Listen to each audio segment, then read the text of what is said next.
और अमेरिका के पिछले कर्मों को हमें नहीं भूलना चाहिए। याद कीजिए 1971 में जब जंग चल रही थी तो रूस हमें बचाने आया था, 40वां बेड़ा भेजा था, और यही अमेरिका है जो परमाणु बम से मारने की धमकी दिया था, अपना 7वां बेड़ा भेजा था। 1965 में जब हमारे यहाँ अकाल पड़ा था तो अमेरिका हमें सुअरों को खाने वाला गेहूं दिया था। किस मुंह से अमेरिका आज हमसे मदद मांग रहे हैं यहाँ पे भैया?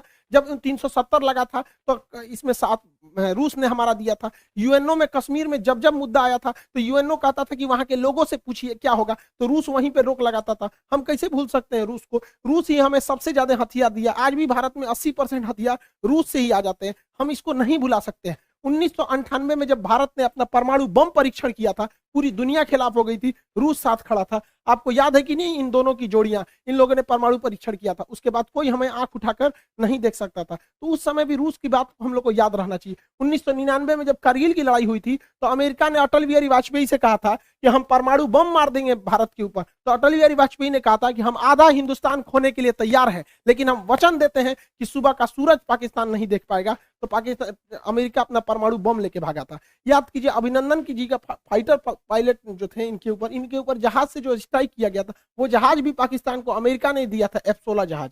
आज भी हमारी जरूरत रूस ही पूरा करता है। S-400 के दम पर हम चाइना को चैलेंज करते हैं, किसने दिया? रूस ने दिया। विक्रमादित्य किसने दिया? रूस ने दिया। 1991 में हम लोग जब अंतरिक्ष में क्रायोनिक इंजन की जरूरत थी, रूस अपने 8 क्रायोनिक इंजन दे रहा था, अमेरिका ने उस पर प्रतिबंध लगा दिया, जिस वजह से हमारा परमाणु अंतरिक्ष कार्यक्रम लगभग 20 साल पीछे चला गया। यहाँ पर आज भी चंद्रयान में अमेरिका के जगह पे रूस हमारी मदद कर रहा है। तो रूस हमेशा से हम लोग के साथ रहा है। आज देखिए परमाणु पनडुब्बी, चाहे चक्र हो, नेपरा हो, अरिहंत हो, इसमें रूस हमारी मदद कर रहा है। AK-203 राइफल की फैक्ट्री हो, रूस मदद कर रहा है। चाहे सुखोई जहाज जो हमारी वायुसेना का रीढ़ है, रूस ने हमें दिया है। ब्रह्मोस जहाज दुनिया का सबसे खतरनाक सुपरसोनिक क्रूज जहाज मिसाइल है, जिससे चाइना डरता है, किसने दिया है? रूस ने दिया है। तो हमें बैलेंस लेके चलना है। कहीं ना कहीं सेना में रूस मदद करेगा, लेकिन अमेरिका से हम लोग को भी संबंध बना के रखना है। चाइना को जब कंट्रोल करने की बारी आएगी तो रूस नहीं सुनेगा, तब हमें अमेरिका को लाना पड़ेगा। इस दुविधा में हम लोग हैं कि अमेरिका का साथ दें कि रूस का साथ दें। इसके लिए सबसे अच्छा रास्ता क्या होता है समझिए।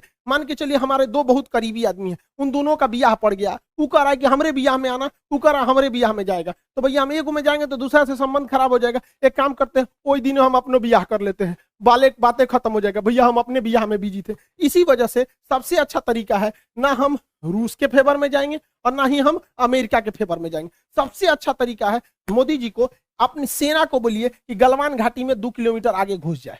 गलवान घाटी में जैसे 2 किलोमीटर आगे घुसेगी, लड़ाई तो करना नहीं है, उलझा के रखना है। 2 किलोमीटर जहां आगे घुसेगी उधर से चाइना वाले घुस जाएंगे, फिर वैसे ही स्टैंड ऑफ हो जाएगा। 2-3 महीना चलेगा, अमेरिका कहेगा हे बोलना रे रूस को, कहे हम कुछ जी करें, हम तो खुदे लड़ रहे हैं चाइना से यहाँ पे। तो हमला दोनों शांत के शांत रहेगा। और इससे एक और फायदा होगा, चाइना इधर उलझा रहेगा तो ताइवान पे हमला नहीं करेगा, नहीं तो इससे यही भी बहाने निपटा देगा ताइवान को। आपको क्या लगता है, भारत को इधर उलझा देना चाहिए कि नहीं देना चाहिए? वरना आप मना करेंगे तो कोई ना कोई देश इस तरह से आपको कहेगा कि भैया हमारा साथ दो। उससे अच्छा हम खुद उलझे हुए हैं, बातें खत्म। रूस की जगह पे कोई भी देश रहता तो अपनी सिक्योरिटी को लेकर चिंतित होता ही। आप खुद सोचिए, अमेरिका यहाँ पे है, क्या मैक्सिको देश में अगर रूस अपनी सेना लगाएगा तो क्या अमेरिका चुप रहेगा?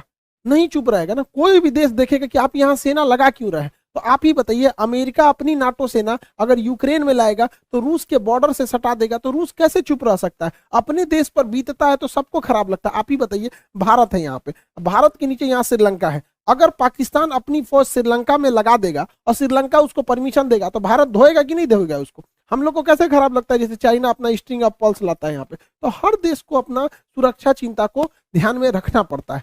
और इसमें सिंपल सा बात है, यूक्रेन को कोई उससे उसका देश नहीं मांग रहा है।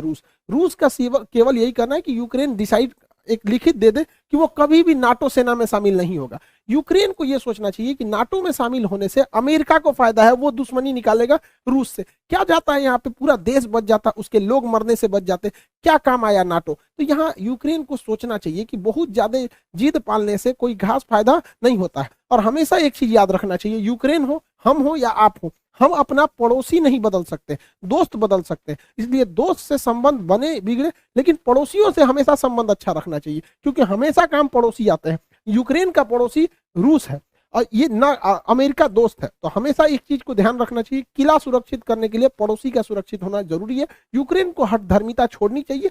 आप यूरोपीय यूनियन में शामिल हो जाए, नाटो जैसे सैन्य संगठन में नहीं शामिल होना चाहिए। क्या ये फिनलैंड बेवकूफ था, स्वीडन बेवकूफ है जो इन लोगों ने नाटो की सदस्यता नहीं लिया? यूक्रेन, रूस ने धमकी दिया फिनलैंड ले लेगा तो तोड़ देंगे। क्या कर लेंगे लोग ये रूस का?